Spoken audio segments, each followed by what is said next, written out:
Hola, en este vídeo de Física y Química de cuarto de la ESO vamos a explicar las fórmulas químicas. Normalmente estamos acostumbrados, ya que sabemos formular prácticamente todos los compuestos inorgánicos, a encontrarnos con fórmulas químicas como H2O, NH3, CO2 y otras incluso más complicadas, H2SO4. En este vídeo vamos a aprender a clasificar este tipo de fórmulas en dos tipos de fórmulas diferentes: la fórmula molecular y la fórmula empírica. Vamos a empezar distinguiendo la fórmula molecular. Hablamos de una fórmula molecular cuando esa fórmula química nos va a indicar cuántos átomos de cada elemento se combinan para formar una molécula del compuesto. Imaginemos un recipiente, ¿de acuerdo?, en el que tenemos agua en estado gaseoso, por ejemplo.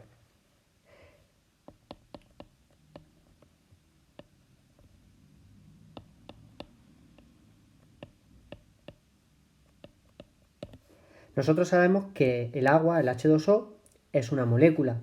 Por lo tanto, dentro de ese recipiente va a haber moléculas de H2O. Por ejemplo,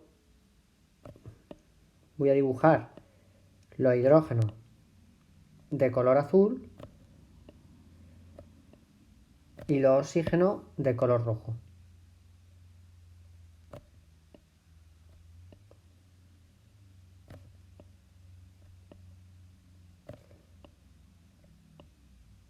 Hemos dibujado 4, podemos dibujar muchísimas más. Sabemos que hay millones de moléculas. Si nos damos cuenta, la fórmula H2O nos está indicando que en la sustancia hay 2 átomos de hidrógeno y un átomo de oxígeno. ¿Pero en qué proporción? En cada molécula. Es decir, para cada molécula tenemos 2 átomos de hidrógeno por cada átomo de oxígeno.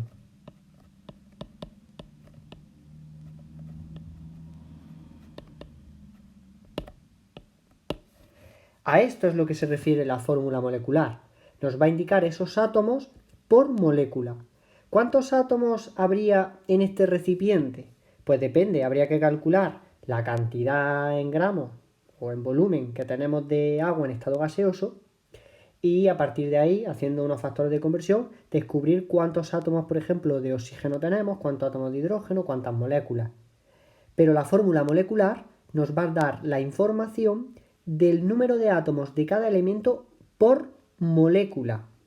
¿De acuerdo? De ahí que se llame fórmula molecular. Esta fórmula siempre la vamos a encontrar con moléculas exclusivamente. Otro ejemplo, pues tenemos el NH3, que sabemos que es un átomo de nitrógeno por cada 3 átomos de hidrógeno. Y de nuevo en cada molécula. Como sabemos, las moléculas se suelen producir entre elementos no metálicos. Cuando juntamos elementos no metálicos, normalmente el compuesto que se forma es una molécula. Por eso cuando nos encontremos fórmulas químicas formadas por no metales, por norma general serán moléculas, y lo que estaremos viendo será la fórmula molecular. Vamos a ver el otro tipo de fórmula química. La otra fórmula se llama fórmula empírica y es más general que la fórmula molecular. Fijaos, nos dice, indica en qué proporción, expresada en los números enteros más sencillos, se van a combinar los átomos de cada elemento para formar el compuesto correspondiente. Esta fórmula empírica se emplea siempre con cristales, igual que la fórmula molecular siempre se empleaba con moléculas, pero también podemos emplear la fórmula empírica con moléculas, ¿de acuerdo? Por lo tanto es más general, se puede utilizar tanto para moléculas como para cristales. También en los átomos aislados, cuando se habla de átomos aislados, se está utilizando la fórmula empírica. Vamos a explicar exactamente qué quiere decir esta fórmula empírica. Vamos a coger un cristal, ¿vale? Por ejemplo, el cristal de la sal común, el NaCl, y nosotros sabemos que este cristal, vamos a suponer que los átomos de sodio son azules, los de cloro son rojos, ¿vale? Y voy a poner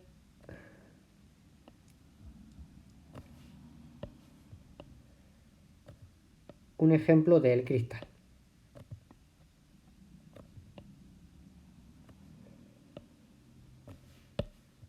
¿Vale? Aquí estamos viendo la estructura cristalina. Sabemos que esto luego después se unen por... Tenemos el enlace iónico que mantiene unidos a los cationes y a los aniones. Recordemos que el sodio es el catión y el cloro es el anión. Pero claro, ¿qué nos está diciendo aquí la fórmula NaCl? La NaCl, si nosotros la leemos un átomo de sodio, un átomo de cloro.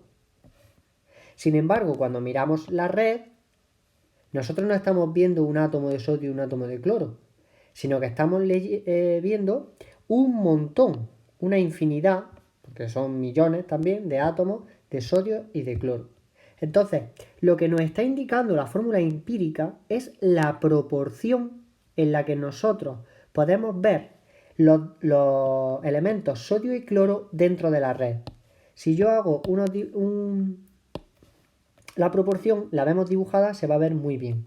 Fijaos, si yo selecciono la proporción que me da la fórmula empírica, un átomo de sodio por cada átomo de cloro, y lo señalo con el naranja, vemos que en la red siempre se cumple esa relación. Para cada átomo de sodio puede encontrar su compañero de cloro. Si siguiera dibujando la red, podría seguir haciendo esa relación. Por lo tanto, al final lo que me está proporcionando la fórmula empírica es una proporción de átomos.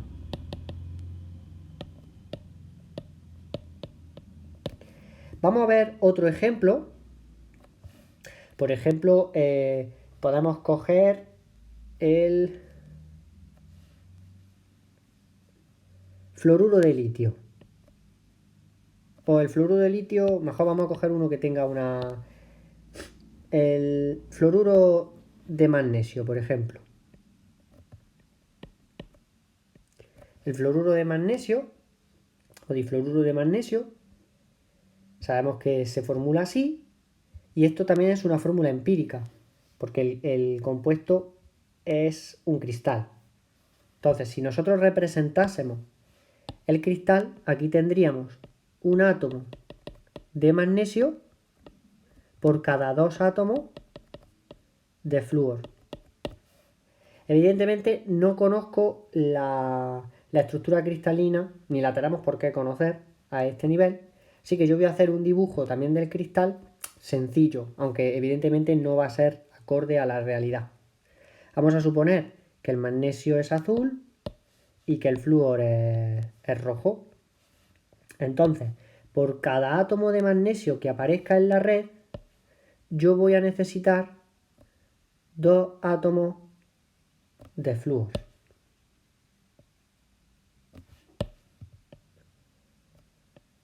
Porque esa es la proporción en la que aparecen los átomos en este cristal. ¿Lo vemos?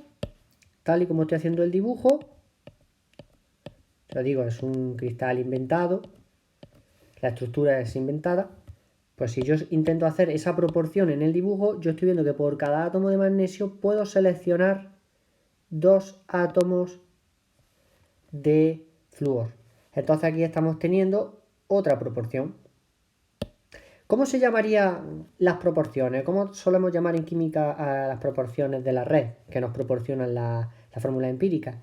Pues en el caso del cloruro de sodio, diríamos que es una proporción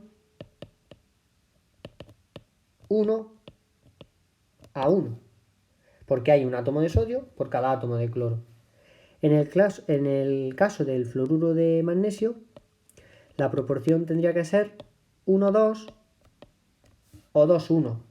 Es indiferente, ¿vale? Se sobreentiende. Dando la fórmula se sobreentiende decir 1:2 que 2:1. Un átomo de magnesio por cada 2 átomos de flúor. ¿De acuerdo? Y así sucesivamente.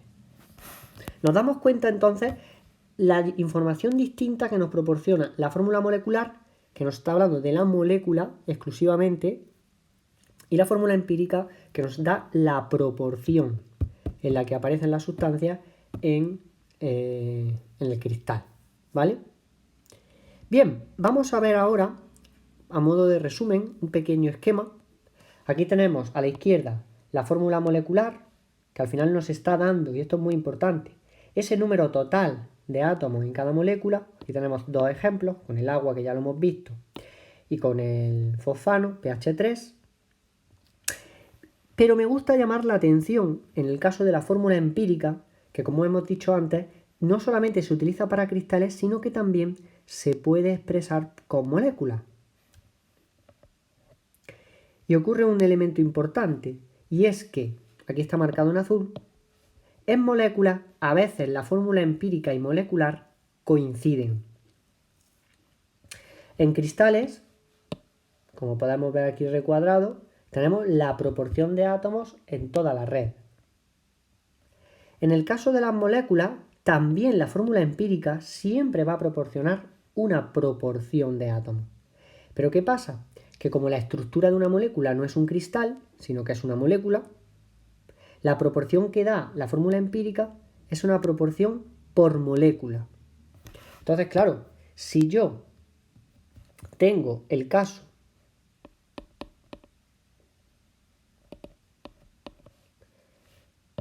de la sustancia esta, del agua, si yo miro el agua, ¿qué le sucede a la molécula de agua?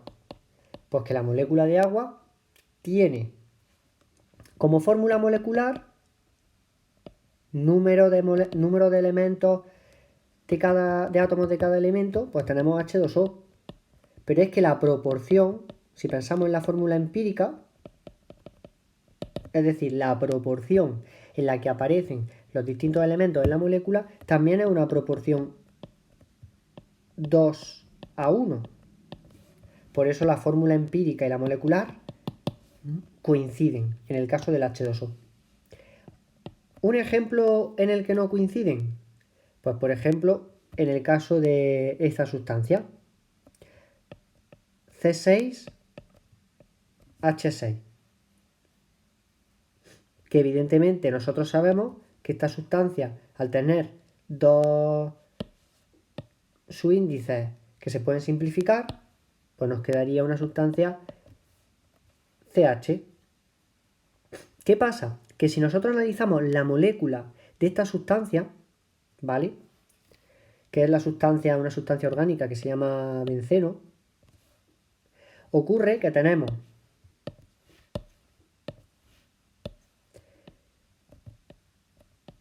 seis átomos de carbono, y ahora cada átomo de carbono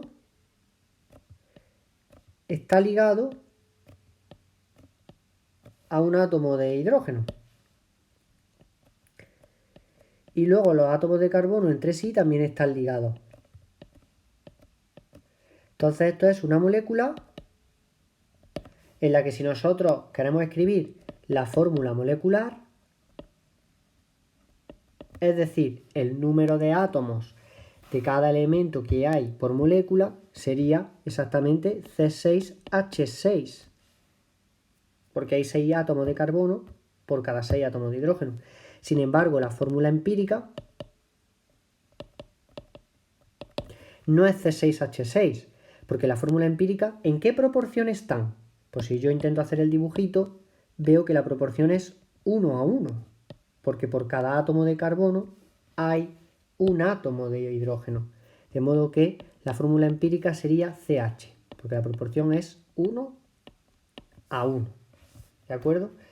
Aquí podemos ver dos ejemplos distintos en los que en un caso la fórmula empírica y molecular coinciden y en otro la fórmula empírica y molecular no coinciden. Esto solamente puede pasar con moléculas, porque recordemos que con cristales no vamos a tener fórmula molecular. Conclusión final, pues nada, normalmente se suelen dar las fórmulas moleculares de las sustancias, en el caso de moléculas, y las fórmulas empíricas en el caso de los cristales, ¿vale? Rara vez de una molécula se suele utilizar la fórmula empírica, pero es bueno que sepáis que existen, se puede dar también, ¿vale? En cursos superiores aprenderéis a calcular las distintas fórmulas. En este curso lo importante es que sepamos que existen ambas y diferenciar qué información nos está dando la fórmula empírica y qué información nos da la fórmula molecular.